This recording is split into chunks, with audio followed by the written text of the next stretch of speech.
अस्सलाम वालेकुम, welcome to news tonight with Namra Abbasi. All eyes on Islamabad. आज के प्रोग्राम का आगाज आई थिंक इससे करना चाहिए क्योंकि इस वक्त पूरी दुनिया की नजरें इस्लामाबाद पे लगी है, बल्कि सिर्फ आज से नहीं, आज से कुछ दिन पहले से ही पूरी दुनिया की नजरें इस्लामाबाद पे है। लेकिन अभी जो पाकिस्तान ने पहला जो गोल था वो अचीव कर लिया था, जहां पे पहले हिस्से में सीज फायर करवाने में पाकिस्तान कामयाब रहा। अब दूसरा मरहला शुरू होने लगा है इस वाले प्रोसेस का, जहां पे बहुत इंपॉर्टेंट रिप्रेजेंटेटिव्स ईरान के भी, अमेरिका के भी और पाकिस्तान को जो पाकिस्तान के फॉरेन मिनिस्टर मिसाल के तौर पे, तो बहुत इंपॉर्टेंट मीटिंग होने जा रही है कल के रोज इस्लामाबाद में। अब उस मीटिंग में क्या होने जा रहा है वो प्रोग्राम में सबसे पहले डिस्कस करेंगे, और इसके अलावा इसराइल का एक जो स्पॉइलर वाला रोल है तमाम तरह जो नेगोशिएशंस हो रही हैं, जो डायलॉग हो रहा है, जब दोनों फरीकैन अमेरिका और ईरान मेज पे आ चुके, तो उस दौरान इसराइल किस तरह से एक स्पॉइलर का किरदार अदा कर सकता है या नहीं करेगा, उस पर भी बात करेंगे। प्रोग्राम में मुझे सबसे पहले ज्वाइन करें डॉक्टर खुर्रम इकबाल साहब, साथ ही मुझे ज्वाइन किया air marshal doctor Abid Rao साहब ने, और प्रोग्राम में मुझे ज्वाइन करें मेजर रिटायर्ड नवीदुर रहमान साहब। आप सबका बहुत शुक्रिया मुझे ज्वाइन करने के लिए। डॉक्टर साहब, आपसे आगाज करते हैं। सर, कल जो इस्लामाबाद में एक इंपॉर्टेंट मीटिंग होने जा रही है, जो डायलॉग का हमें पहला फेज नजर आ रहा है, व्हाट डू यू सी कि क्या होने जा रहा है, and what do you expect out of this? कि ये एक बहुत कॉम्प्लेक्स चेस बोर्ड की तरह ये गेम है, बिकॉज इसमें स्टेक होल्डर्स बहुत ज़्यादा हैं, सबके अपनी अपनी हार्ड लाइंस ड्रॉन हैं, और सबको उस पर एक कॉमन पॉइंट पे लाना मुश्किल काम है। बट इंशाल्लाह पाकिस्तान इसमें कामयाब हो जाएगा, क्योंकि प्लसेस भी हैं, माइनस भी हैं। देखिए, पाकिस्तान ये रोल 71 में भी कर चुका है। अगस्त 71 में जब अमेरिका को बड़े खुफिया तरीके से चाइना ले जाके इनकी बातचीत कराई थी, और वो बहुत बाद में दुनिया को पता चला था कि हेनरी किसिंगर बीजिंग होके आए हैं, और उसके बाद ताइवान को यूएन से निकालने के बाद पीआरसी जो पीपल्स रिपब्लिक चाइना, इसको सिक्योरिटी काउंसिल का परमानेंट मेंबर बनाया था। ये बहुत बड़ी अचीवमेंट थी। ये और बात है कि हमारी उस वक्त जो गवर्नमेंट थी उसने इसका कोई फायदा नहीं उठाया। अमेरिकन प्रेस में आता रहा कि पाकिस्तान ने कुछ मांगा ही नहीं इसके एवज। अब ये जो सिचुएशन है, इसमें पाकिस्तान को अपना इंटरेस्ट भी रखना चाहिए कि अगर अमेरिका पाबंदियां उठा लेता है ईरान से, तो पाकिस्तान इसमें क्या क्या एडवांटेज ड्रॉ कर सकता है। हैविंग सेड दैट, इस वक्त चूंकि इजराइल इसके होने में इंटरेस्टेड नहीं है, ना वो चाहता ये सीज फायर कामयाब हो, तो उसने शरारत कल पहले उस स्टेटमेंट से की कि साउथ लेबनान इसमें शामिल नहीं है, उस पर हम अटैक जारी रखेंगे। उसके बाद आज उन्होंने फिजिकली भी वहाँ बहुत अटैक किए, कल भी किए हैं आम सिविलियन पॉपुलेशन को। एक तो इनखला उसका जारी है ताकि उस एरिया पे कब्जा कर सके वो, दूसरा उसने कैजुअलिटी से आम आदमी को डराने की बड़ी कोशिश की है। तीसरी चीज जो हमारे मीडिया में बहुत ज्यादा जिसकी पब्लिसिटी नहीं हुई है, वो उन्होंने जो अपने नेसेट में पार्लियामेंट में जो कानून पास किया है, जिससे वो रिपोर्टेडली 11,000 फलस्तीनियों को या 70,000 की फिगर भी आई है उसमें, उन बच्चों को, औरतों को, बुजुर्गों को और नौजवानों को फांसियां देने के लिए उसने अपने लिए एक जवाब पैदा कर लिया है। किसी को बढ़ के इजराइल का हाथ रोकना पड़ेगा, वरना अगर ये गेम उसने खराब कर दी, और इसमें सबसे बड़ा कसूर फिर अमेरिका का होगा कि जो उसके हाथों यरगमाल बना हुआ है, उनका बगल बच्चा बना हुआ है, उनके कहने पे उसने ईरान पे अटैक किया है। ये बड़ी गंभीर वो सिचुएशन है। लेकिन हमें उम्मीद है कि जो इनकी जो डिमांड्स हैं, इनकी जो शराइत हैं, वो आहिस्ता आहिस्ता जो है वो मेज पे आके नरम पड़ेंगी, कुछ मेल्ट करेंगी। बिकॉज आमतौर पे देखा यही जाता है कि जब आप नेगोशिएशन शुरू करते हैं, आप बड़ी हार्ड लाइंस ड्रॉ करते हैं, और वो डिमांड्स आहिस्ता आहिस्ता डिसॉल्व होती हैं या उन पे मान लिया जाता है। तो इस लिहाज से अमेरिका के पास भी है देने को, और उसमें सबसे बड़ा शक जो पड़ रहा है सारी दुनिया को कि अमेरिका की गारंटी कौन देगा, कि अमेरिका अगर ये दोबारा अटैक करने की जो गारंटी ईरान मांग रहा है, उसको अगर अमेरिका वॉयलेट करता है, तो फिर अमेरिका को सजा देने की पोजीशन में कौन होगा। यूएन को तो ऑलरेडी पिछले 25 सालों से अमेरिका ने इररेलेवेंट किया हुआ है, जस्ट बिकॉज वो कहता है जी सबसे ज्यादा पैसे मैं देता हूँ, मेरा वोट सबसे भारी होना चाहिए। हर चीज जो इसराइल के खिलाफ जा सकती है, जो अमेरिका के खिलाफ जा सकती है, उनकी ख्वाहिश के खिलाफ जाती है, उसको वो वीटो कर देते हैं। तो इसलिए ये स्टार्टअप जो है, ये लगेगा कि जी ये बात नहीं चलने वाली। ये हमारे जो दुश्मन है, जो पीस के दुश्मन है, जिसमें इंडिया है, इसराइल है, ये हर तरीके से इसका मजाक भी उड़ाएंगे, इसको रिडिक्यूल भी करेंगे, और स्पैनर्स भी फेंकेंगे। लेकिन we must make a good beginning, and we hope کہ یہ ایک ڈیفیکلٹ سچویشن جو 71 میں ہم نے ہینڈل کی تھی بہت انٹیلیجنٹلی, بڑے کوورٹلی. اچھا ڈاکٹر صاحب ساتھ ہی مجھے جوائن کیے ڈاکٹر خرم اقبال صاحب نے بھی. خرم صاحب, آپ کی رائے کے مطابق جو کل امپورٹنٹ ایک میٹنگ ہونے جا رہی ہے, اسلام آباد ہوسٹ کرنے جا رہا ہے, بہت امپورٹنٹ یہ فیز ہے, بہت امپورٹنٹ مرحلہ ہے اور بہت امپورٹنٹ میٹنگ ہے, یہ شاید آئندہ آنے والے دنوں کو ڈیسائیڈ کرنے جا رہا ہے اور پوری دنیا کس طرف جا سکتی ہے یہ ڈیسائیڈ ہو جائے گا کل. اور ایک امپورٹنٹ اس کا جو ہے وہ فیز ہے, یہ پاکستان کے اندر یہ ہونے جا رہا ہے. تو آپ کی کیا توقعات ہیں اس سے؟ شاید کل تو یہ طے نہیں ہوگا کہ اس جنگ کا مستقبل کیا ہوگا, کیونکہ یہ ایک بہت صبر آزما 2 ہفتے ہوں گے, نہ صرف ایران اور امریکہ کے لیے بلکہ پاکستان کے لیے بھی. اس کی بنیادی وجہ یہ ہے کہ جب کوئی تنازع حل کی طرف گامزن ہوتا ہے تو اس میں اسپوائلرز کی بھرپور کوشش ہوتی ہے کہ اس تنازع کا جو ایک مومنٹم ہے اسی طرح سے چلتا رہے. تو اس سارے پس منظر میں اسرائیل کا جو کردار ہے وہ خاصا میں سمجھتا ہوں کہ یہ اسپوائلر کے طور پر دے ول کنٹینیو, اور انہوں نے یہ ثابت بھی کر دیا ہے, کیونکہ لبنان کے حوالے سے ایران نے اپنے 10 نکات میں کلیئرلی یہ کہا تھا کہ اس سیز فائر کا اطلاق لبنان پر بھی ہوگا. اسرائیل نے اس سے انکار کیا, لبنان پر حملے ہوئے, اور ابھی چند کچھ گھنٹے پہلے ہی ان حملوں کے جواب میں ایران نے آبنائے ہرمز کو دوبارہ بند کر دیا ہے.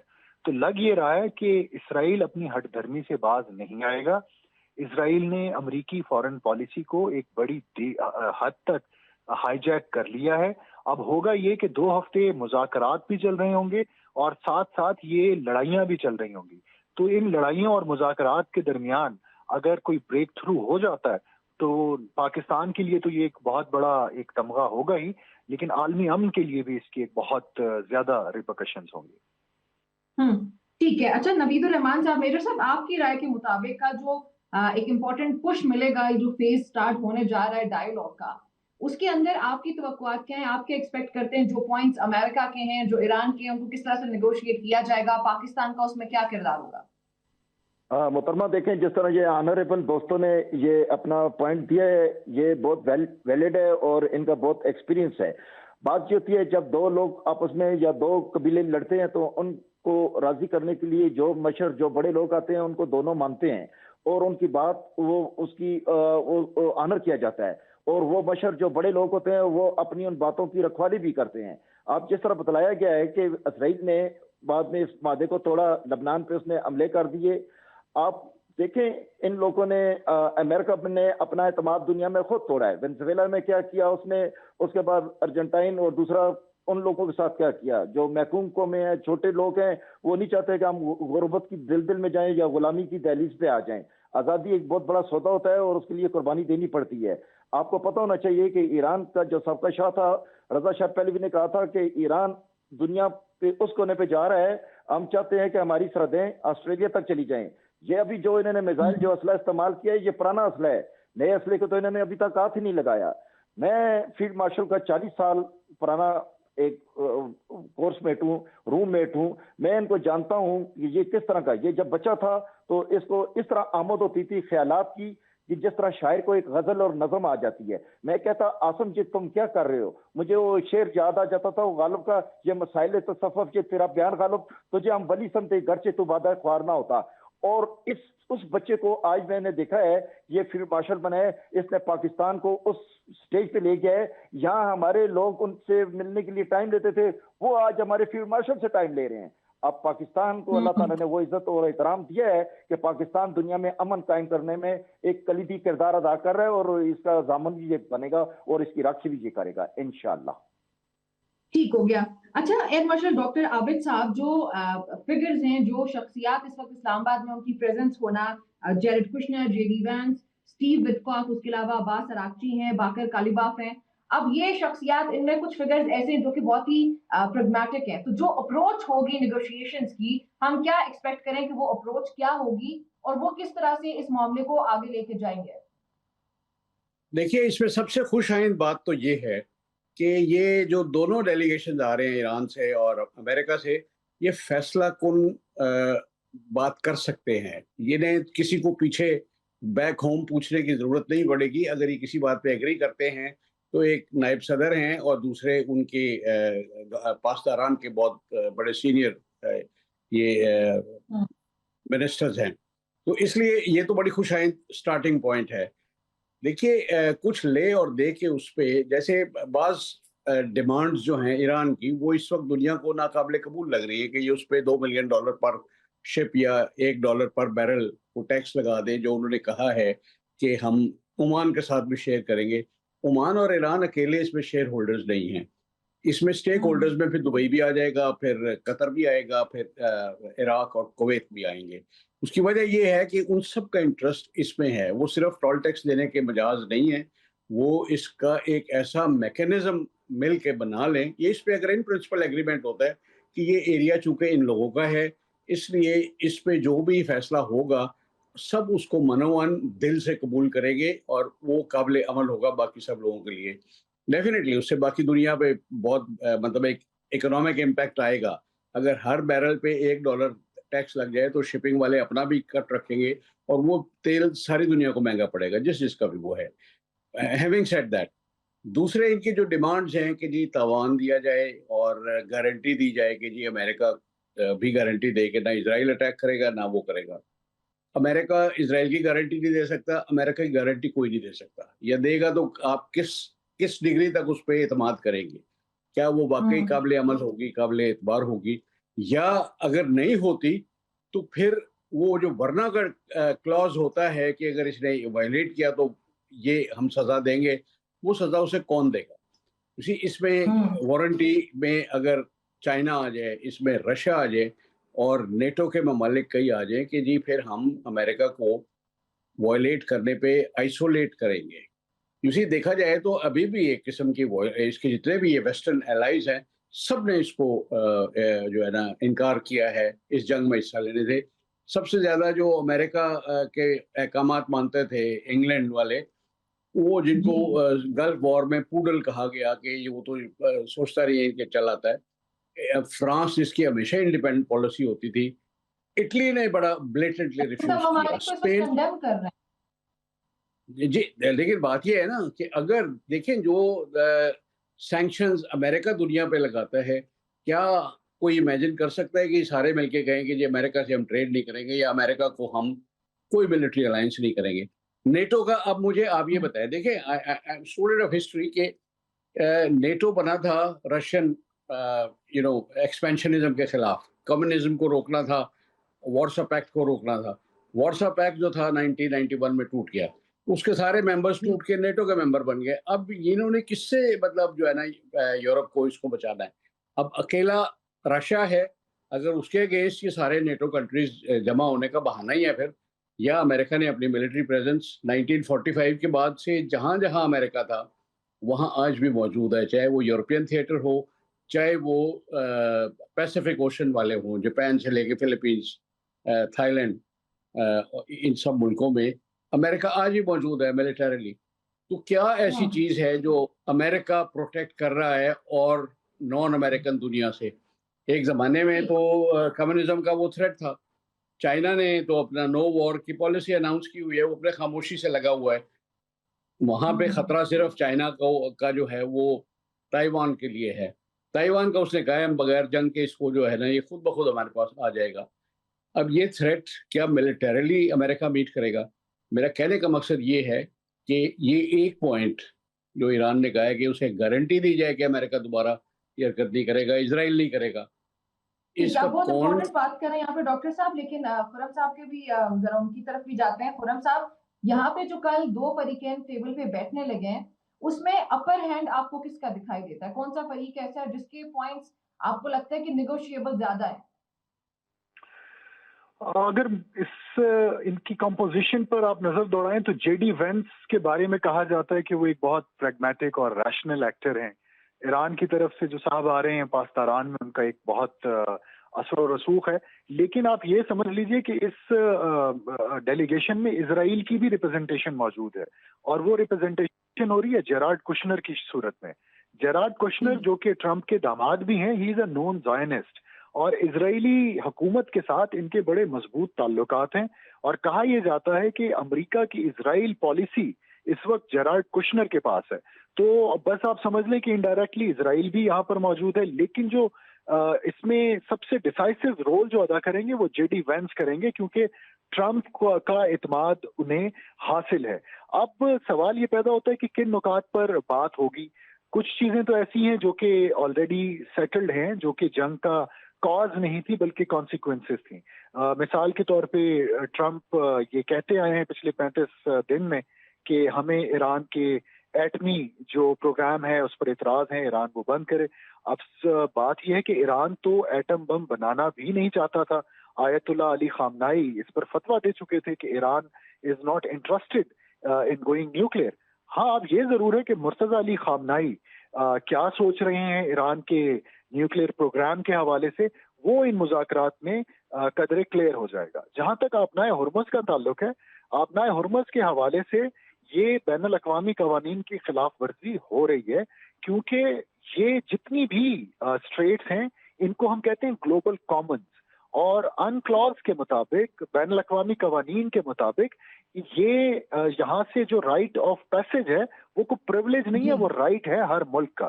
تو اگر ایران اس پہ فلیکسیبلٹی نہیں دکھاتا تو میں سمجھتا ہوں کہ خلیج کے ممالک سے بھی رد عمل آنے کی توقع ہے، اور اگر وہاں سے کوئی منفی رد عمل آتا ہے تو پاکستان کے لیے بھی کچھ مشکلات پھر پیدا ہو جائیں گے مذاکرات میں۔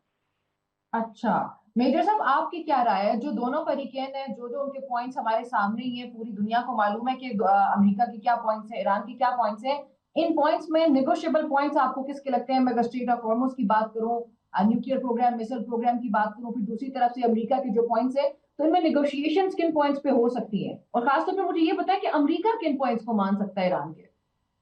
محترمہ، جس طرح دونوں فاضل دوستوں نے یہ بڑی زیرک اور مددل الفاظ میں اس چیز کو واضح کیا ہے اور انہوں نے کوزے میں دریا بند کر دیا ہے۔ اب آپ دیکھیں یہ پریزنٹ جو سینیریو چل رہا ہے، امریکہ دل دل میں پھنس چکا ہے اور امریکہ اکیلا ہے، اس کے ساتھ کوئی بھی نہیں ہے۔ لیکن وہاں اب دنیا میں کچھ لوگ ایسے ہوتے ہیں کہ جس طرح کربلا میں حضرت اور آگے تھے، اب امریکن نائب صدر اور ایرانی مندوب جو ہیں، جو ایسے دو لوگ ہیں، میں سمجھتا ہوں یہ دونوں نوبل پرائز کے حقدار ہیں۔ ان کو لوگ مانتے ہیں اور ان کی باتوں پہ یقین بھی کیا جاتا ہے۔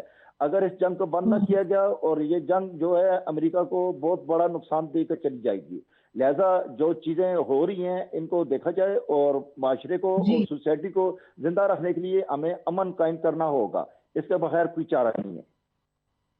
اچھا ٹھیک ہو گیا۔ اچھا ڈاکٹر صاحب، اب آتے ہیں لیبنان کی طرف۔ جب سے یہ بات شروع ہوئی کہ بھائی ڈائیلاگ ہونے جا رہا ہے، اس کے بعد ہی کل ہم نے دیکھا کہ اسرائیل نے کس طرح سے سیز فائر کی خلاف ورزی کی، اور پرائم منسٹر کی اگر میں ٹویٹ کی بات کروں، اس میں اپیرنٹلی لیبنان کا ذکر ہے، لیکن آج امریکہ کی طرف سے یا اسرائیل کی طرف سے کہا گیا کہ لیبنان کا تو اس میں ذکر ہی نہیں ہے، اس لیے وہ سیز فائر کا حصہ نہیں ہے، جبکہ ایران کا یہ ماننا ہے، اور ایران نے باقر کالیباف کی اگر میں ٹویٹ کی بات کروں تو انہوں نے کہا کہ جو لیبنان ہے وہ اس کا حصہ ہے، ہم اس کے بغیر تو آگے بڑھ ہی نہیں سکتے۔ تو یہ ایک بڑی کمپلیکیٹڈ سی سچویشن ڈیولپ ہو چکی ہے۔ ہم اس میں یہ کنکلوڈ کر سکتے ہیں کہ یہ اسرائیل کی طرف سے اس کو سپوائل کرنے کی کوشش ہے۔ اچھا دیکھیے، یہ لیبنان کی کنڈیشن جو ہے نا، وہ شروع سے ہی ایک وہ ملک بحیثیت کنٹری تو ایک ان آرمڈ ملک ہے۔ وہاں پہ یہ جو ریزسٹنس گروپس ہیں جن پہ اللیجڈلی ایران ان کو سپورٹ کرتا ہے، ان کو ویپنز دیتا ہے اور ان کو جو ہے نا ٹریننگ بھی اس میں آ جاتی ہے اور لڑنے کے لیے موٹیویٹ کیا ہوا ہے۔ اتنے سال ہو گئے ان کو، مطلب لیبنان تو 1985 کے بعد سے اس نے امن بہت کم عرصہ دیکھا ہے۔ اچھا، اب وہ ایک ان آرمڈ کنٹری ہے اور ادھر ارریگولر وارفیئر چل رہا ہے، تو اس پہ اسرائیل کو چھٹی ملی ہوئی ہے۔ دیکھیے اس کا کنیکشن آپ کو انڈیا سے بھی ملے گا۔ انڈیا کو بھی 92-93 میں اسرائیلی پرائم منسٹر نے کہا تھا کہ آپ کشمیر میں یہی کام کریں جو ہم لیبنان میں کر رہے ہیں، کہ جی آپ نہتے لوگوں کو ٹیررائز کر کے ماریں، بچوں کو ماریں، ڈسپلیس کریں، انہیں بے گھر کریں، تو یہ کشمیر کی موومنٹ جو ہے یہ خود بخود رک جائے گی۔ انڈین گورنمنٹ نے دیر میں اس کو سمجھا اور اس وقت سے مطلب یہ جو لاسٹ 2019 میں انہوں نے وہ آرٹیکل 370 کو ایبروگیٹ کیا ہے، یہ نیتن یاہو کی مشورے پہ ہی تھا۔ یہ ان کو کھلی چھوٹ ملی ہوئی ہے۔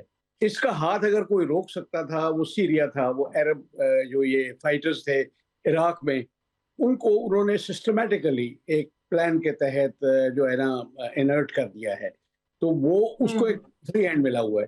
اس پہ آواز اٹھانے والا واحد ملک جو ہے وہ ایران ہے، मतलब जो फिजिकली इस चीज को करता है। बाकी लोगों ने वो जैसे OIC एक है, वो एक अखलाकी मदद, एक अखलाकी स्टेटमेंट जिसका कुछ मतलब नहीं होता, उस पे वो करता है।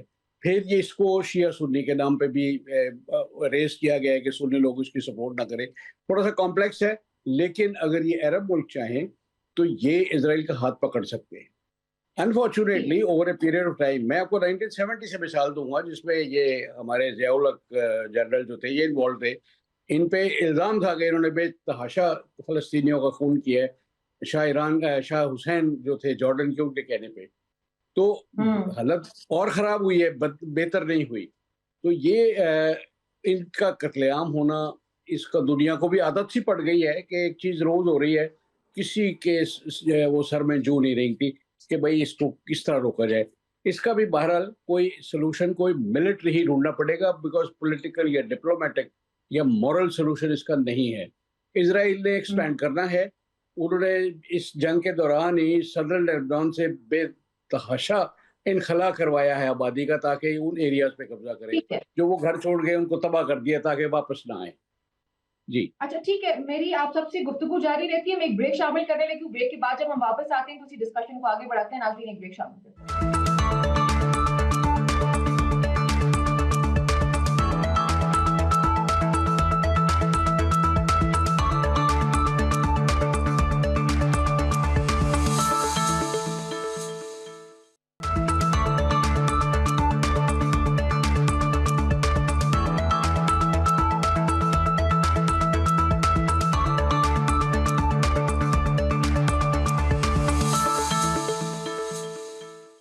Welcome back to news tonight with Namra Wasi. मेरे मेहमान इस वक्त मेरे साथ मौजूद है। जंग से मुतालिक और जो इस्लामाबाद में डायलॉग होने जा रहा है उससे मुतालिक हमारी गुफ्तगू जारी रहती है। अच्छा डॉक्टर खुरम इकबाल साहब, खुरम साहब, जो लेबनान की सूरत हाल है उस पे आपका पॉइंट ऑफ व्यू क्या है? क्या पाकिस्तान एक ऐसी सिचुएशन में फंस चुका है जहां पे अमेरिका और इजराइल की तरफ से जारहाना हमले किए जा रहे हैं, सीज फायर की बजाय खिलाफ वर्जी की जा रही है और हमले किए जा रहे हैं लेबनान पे, जबकि ईरान का ये मानना है कि हम तो उसके बगैर आगे मूव ही नहीं करेंगे। तो इसमें पाकिस्तान कोई रोल अदा कर सकता है? देखिए, पाकिस्तान अभी उस पेचीदा सूरत हाल में फंसा नहीं है, क्योंकि हमने खासा होशमंदी का मुजाहरा किया है। साथ ही साथ हमारे अरब और खलीजी ममालिक में जो पार्टनर्स हैं वो भी खासे सब्र और तहम्मुल का मुजाहरा कर रहे हैं। जहां तक लबनान का ताल्लुक है, देखिए हिजबुल्लाह इस वक्त जो कर रही है वो रद्द अमल है उस इसराइली और अमरीकी एग्रेशन का, जो कि 28 फरवरी को ईरान के खिलाफ हुई। तो हिजबुल्लाह इज जस्ट रिस्पॉन्डिंग। जिस वक्त इसराइल ईरान पर हमले रोक देगा तो हिजबुल्लाह यकीनन will abide by the cease fire. दूसरी ये है कि जो इसराइल इतराज उठाता है ईरान पर कि ईरान का एक प्रॉक्सी नेटवर्क है मिडिल ईस्ट में, वो प्रॉक्सी नेटवर्क या जिसको long arm of Iran defence कहा जाता था, वो खासी हद तक पहले ही कमजोर हो चुका है। आप हमास की मिसाल ले लीजिए, आप हिजबुल्लाह की मिसाल ले लीजिए, और जो दीगर पॉपुलर मोबिलाइजेशन फ्रंट्स थे इराक में, ये सब बहुत कमजोर हो चुके हैं। तो इसराइल का ये डिमांड करना कि ये ग्रुप पहले अपनी कार्रवाइयां रोकें, मैं समझता हूँ कि गैर संजीदा एक अमल है, और ये सिर्फ इसराइल की एक कोशिश है इस पूरे अमल को सैबोताज करने की। It is not a very genuine pretext जिसकी बिना पर ये सीज फायर की खिलाफ वर्जी करें। अच्छा ठीक हो गया।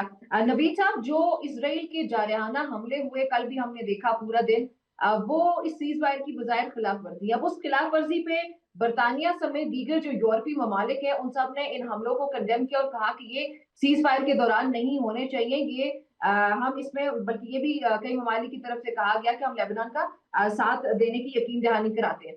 अब ऐसी सूरत हाल में क्या ये कोई प्रेशर बिल्डअप कर सकता है अमेरिका पे, और जो निगोशिएशंस का प्रोसेस है उसको फिर आगे लेके बढ़े और वो फिर ईरान की तरफ है जहां पे अमेरिका कुछ फ्लेक्सिबिलिटी शो करे ये प्रेशर बिल्डअप होने की वजह से?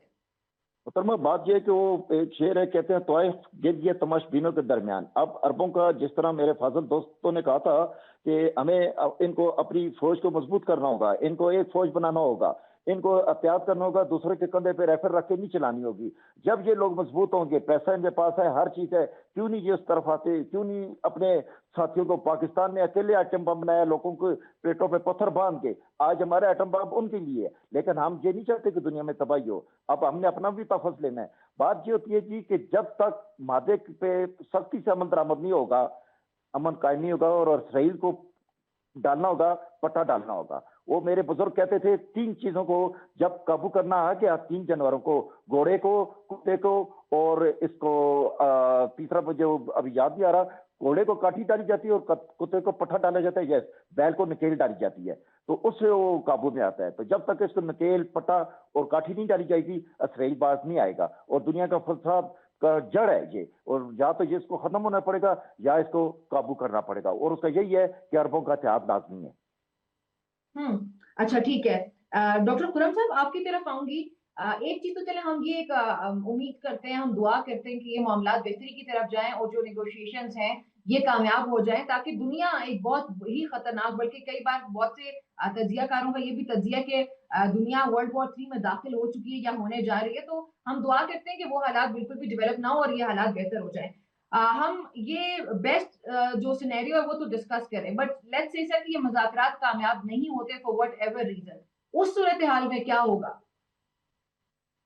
ٹرمپ کی طرف سے ایک پوسچرنگ کئی جائے رہے گی کہ ہم اس تہذیب کو ختم کر دیں گے، ہم ایٹم بم کا استعمال کریں گے.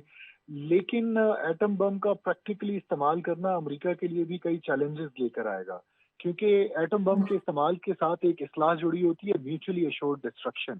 اب ظاہر ہے کہ اگر وہاں سے ایٹم بم کا استعمال ہوتا ہے تو ایران نے بڑا واضح کیا ہے کہ ہم خلیج اور عرب ممالک میں ہم نشانہ بنائیں گے انرجی انفراسٹرکچر کو بھی. تو یہ جو جنگ کا پھر جو ایک تھیٹر ہے یہ اتنا ایکسپینڈ کر جائے گا کہ وہ پھر اس کو سنبھالنا بہت مشکل ہو جائے گا.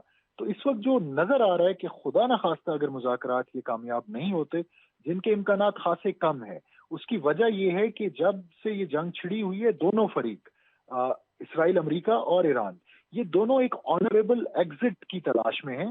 اور جیسے ہی مذاکرات شروع ہوں گے تو یہ رفتہ رفتہ یہ جو اپنا ایک ریجڈ سٹانس ہے مختلف ایشوز پر، اس سے یہ بیک آف کریں گے and they will look for an honourable exit from the situation. یہ ایک ایسی صورت کی تلاش کی جائے گی کہ جہاں دونوں فریق فتح کا اعلان کر سکیں اور جو نقصان ہے وہ اس دوران کم سے کم ہو. یعنی کہ ہم یہ کہہ سکتے ہیں کہ ٹیبل پہ بیٹھنے کا مقصد یہ ہے کہ دونوں کو ون ون سچویشن مل جائے اور فیس سیونگ مل جائے، جس کو بظاہر ہم لوگ یہ پریڈکٹ کر رہے تھے یا تجزیہ یہ کر رہے تھے کہ امریکہ کو بہت ضرورت ہے ڈونلڈ ٹرمپ یہ اسرائیل کے دھمکانے میں یا بہلانے پھسلانے میں آ تو گئے اس جنگ میں، لیکن اب انہوں نے آنے کے بعد یہ ریلائزیشن ہوئی ہے کہ اس جنگ سے باہر نکلنا اور فوری نکلنے کے لیے وہ فیس سیونگ چاہیے. تو وہ فیس سیونگ اب آپ کی رائے کے مطابق ان کو اس ٹیبل پہ بیٹھ کے ملے گی؟ یقیناً ملے گی، کیونکہ دیکھیں ٹرمپ ایک سسٹم کو ریپرزینٹ کر رہے ہیں. ٹھیک ہے آج وہ بہت مضبوط ہو چکے ہیں اور ان کی شخصیت اس سسٹم پر حاوی ہو چکی ہے، لیکن جو امریکن سسٹم ہے وہ بالکل اسرائیل کے تابع نہیں ہے. وہ سسٹم چاہے گا کہ امریکہ کا جو ایک سٹیٹس ہے ایز اے سپر پاور وہ مینٹین رہے اور وہ اس جنگ کی وجہ سے کمپرومائز نہ ہو. تو لگتا یہ ہے کہ اگر اسرائیل اسی طرح سے ہٹ دھرمی کرتا رہا اور اس نے ٹرمپ کی بات نہ سنی سیز فائر کے حوالے سے یا ایک مکمل جنگ بندی کے حوالے سے، تو ٹرمپ کی پرسنالٹی ایک بڑی انپریڈکٹیبل ہے. ہو سکتا ہے کہ وہ پھر نیتن یاہو کو اسی طرح سے سنب کریں جیسے انہوں نے ستمبر 2025 میں کیا تھا جب نیتن یاہو نے قطر پہ حملہ کر دیا تھا. اس کے بعد ہم نے دیکھا ٹرمپ نے بڑی سخت زبان استعمال کی تھی نیتن یاہو کے خلاف، اور اس لیے لگ یہی رہا ہے کہ سم ہاؤ مشکل ہوگی ٹرمپ کے لیے because of the Jewish influence in the Republican. لیکن جو امریکن سسٹم ہے وہ اتنا اسٹرانگ ہے کہ it will have to fight back to find an honourable exit from this war.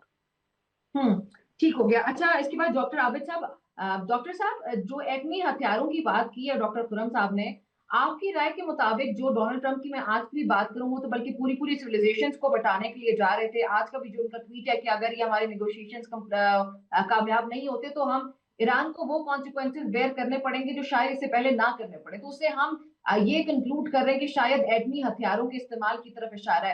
Is that practical? That is not practical, لیکن وہ امکانی چیز ہے. بیکاز دیکھیے آپ انڈیا پاکستان کو دیکھ لیں نا، سیبر ریٹلنگ ہم نے کتنی کی ہے نیوکلیئر ویپن پہ. انہوں نے بھی ہمیشہ دھمکی دینے کی کوشش کی ہے. انہوں نے کولڈ ڈاکٹرن سٹارٹ کی، ہم نے اس کا توڑ نکالا، وہ بھی ایک ٹیکٹیکل نیوکلیئر ویپن میں تھا. کہنے کا مقصد یہ ہے کہ یہ امریکہ میں اس وقت ایک unstable head of the government ہے ڈونلڈ ٹرمپ.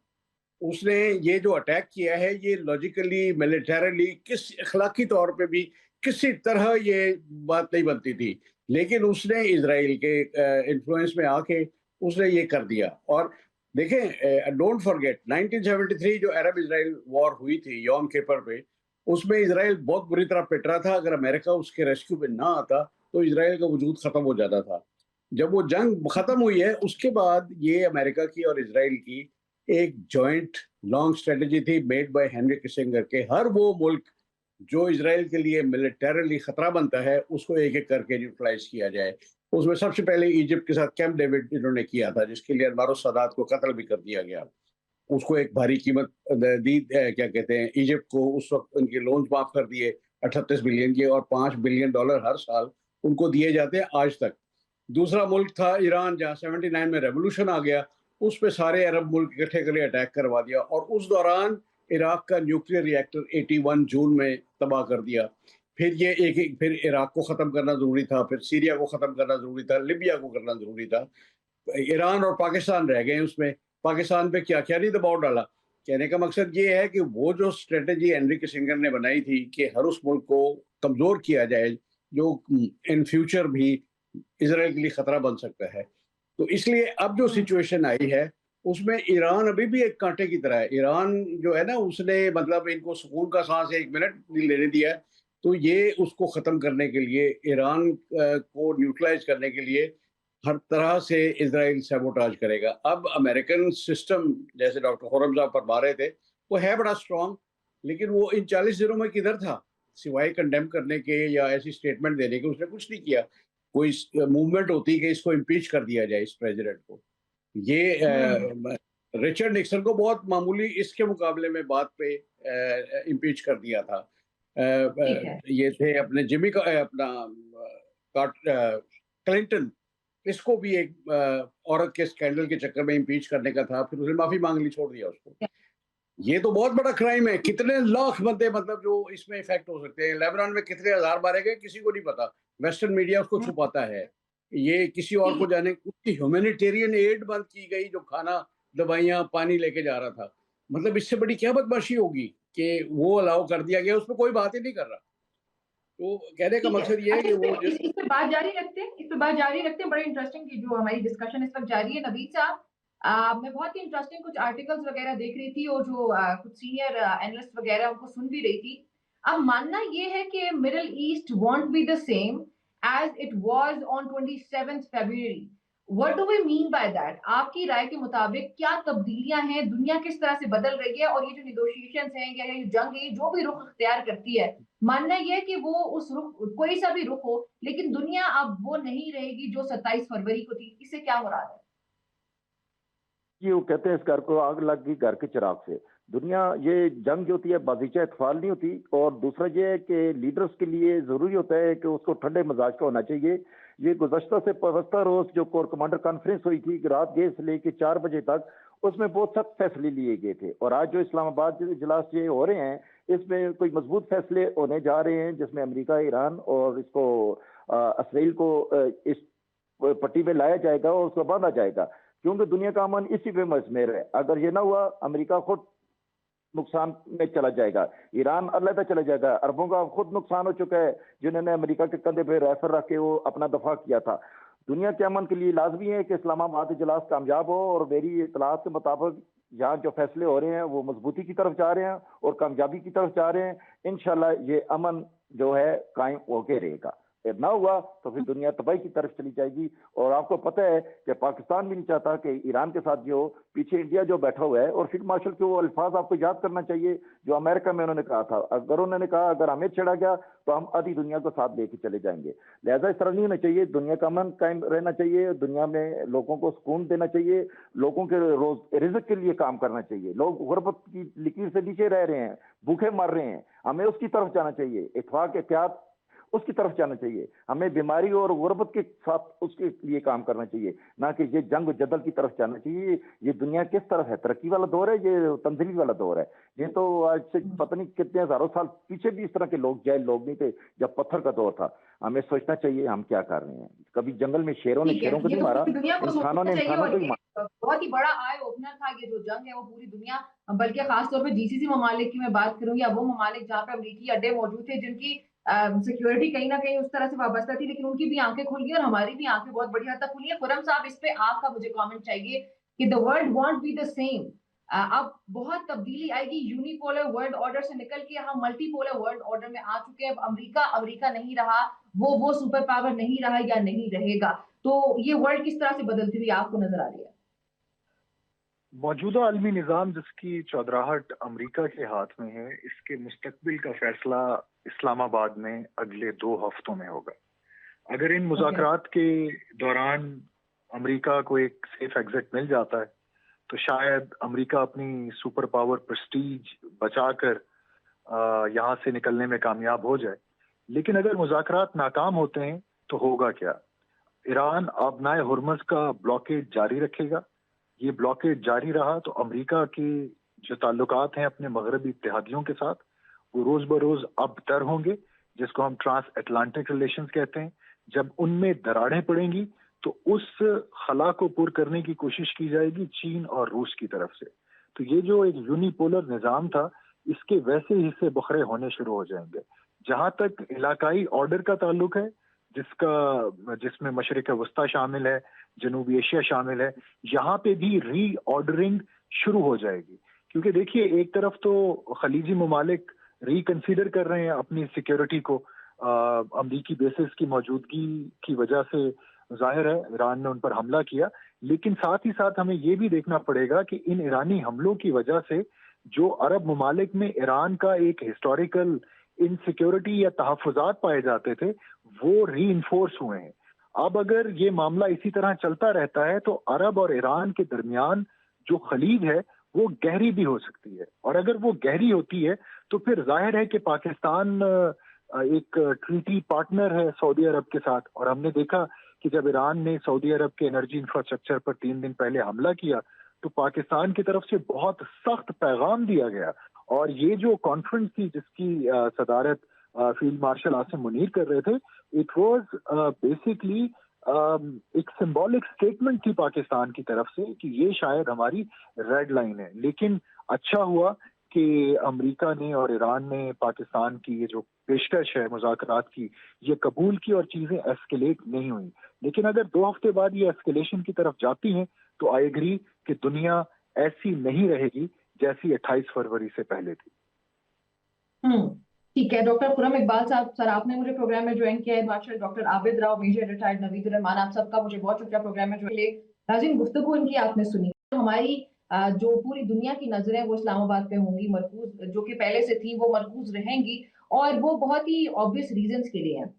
देखना ये है कि ये जो मुज़ाकरात का पहला दौर होने जा रहा है इस्लामाबाद में, उसमें दोनों फरीकें अपने क्या क्या पॉइंट्स रखते हैं और कौन अपर हैंड के साथ है, या फिर अपर हैंड के अलावा भी अगर मैं बात करूं तो कौन सा फरीक दूसरे फरीक की कौन सी बात मानता है या नहीं मानता, और दरमियाना रास्ता किस तरह से निकाला जाता है दुनिया को अमन की तरफ लेके जाने के लिए। क्योंकि खुदा ना खास्ता अगर ये मुज़ाकरात कामयाब नहीं होते तो दुनिया बहुत ही बुरी तरफ चली जाएगी। ये वर्ल्ड वॉर 3 का आगाज खुदा ना खास्ता हो जाएगा और पूरी दुनिया इससे तबाह होगी। इसमें एटमी हथियारों का ये वो ममालिक भी इन्वॉल्व है जो कि डायरेक्टली उसका इस्तेमाल कर सकते हैं। तो ये बहुत ही बुरी सिचुएशन पहले से भी थी और मजीद गंभीर भी हो सकती है अगर ये मुज़ाकरात कामयाब नहीं होते।